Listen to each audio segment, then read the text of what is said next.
Sakay sa kaugalingong eroplano ni abot si Sarangani Representative Manny Pacquiao sa Butuan City Airport alas 10 sa buntag.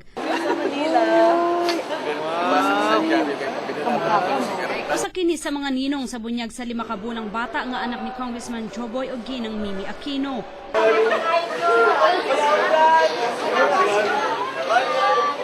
Dagsa ang nisugat, bisan kinsa naghinam-hinam nga makapakuha og picture kauban si Pacquiao. Wala pakiyasan ni Nong Al ang kahigayunan nga makita sa personal ang idolong world boxing champion. Sa atong world champion sa Butuan City, pasalamat sabta nga nakaani sa Butuan. Uy, tagsara na uy, kana masiruyan atong isa ka syudad, isa ka world champion, di ba? Manny Pacquiao, you're the best. Gikalipay ni Pacquiao ang mainitong pag-abi-abi kaniya sa mga taga-Butuan.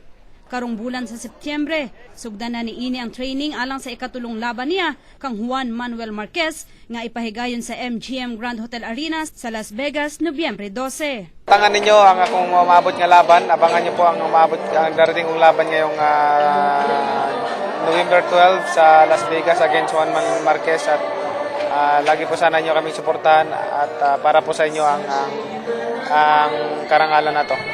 Bisan ang mga kapitan sa nagkalain-laing barangay sa Butuan ug pipila ka mga politiko nakighimang matusab sa gipasigarbong boksidor sa nasod Pilipinas. Lijes Patrol sa Caraga.